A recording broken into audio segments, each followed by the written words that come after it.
ஒருதலைபட்சமாக செயல்படுகிற இப்படிப்பட்ட அதிகாரிகளை தேர்தல் ஆணையம் நடவடிக்கை எடுக்க வேண்டும். இந்த 5 ஆண்டு காலம் இந்த தமிழகத்தில் நடத்திக் கொண்டிருக்கின்ற திமுக அரசு, திரு ஸ்டாலின் தலைமையிலான அரசை தூக்கி எறிகிற, அப்புறப்படுத்துகிற ஒரு அருமையான வாய்ப்பு நமக்கு கிடைத்திருக்கிறது.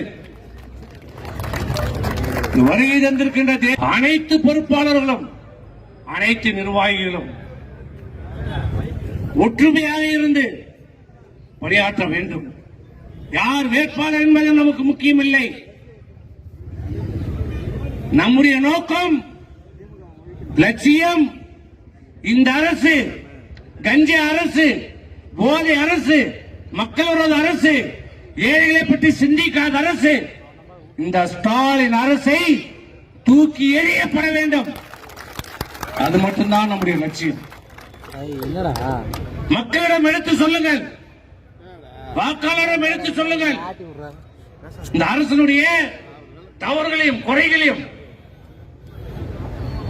நீ நல்லவனா இருந்தா உன் ஆட்சி மேல நம்பிக்கை இருந்திருந்தா நீ 5000 கொடுக்குற?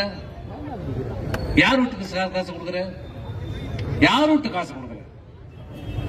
நம்ம பணத்தை எடுத்து நம்ம கிட்டே ஓட்டு கேட்கற. நீ யோகியமா இருந்தா என்ன பண்ணிருக்கணும்?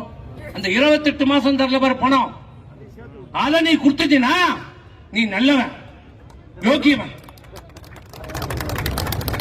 அத கொடுக்க மாட்டாராம், அடுத்த மாச காசு இப்ப கொடுப்பாராம். அது 2000 ரூபாய் கொடுத்துக்கிறாரு. எதுக்கு?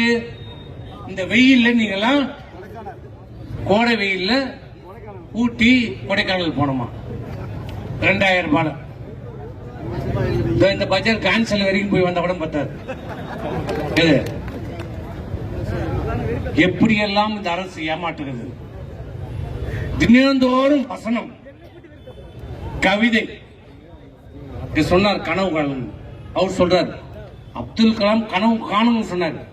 அதை விட ஒரு படி மேல போய் உங்கள் கனவை சொல்லுங்கள், உங்க கனவை சொல்லுங்க.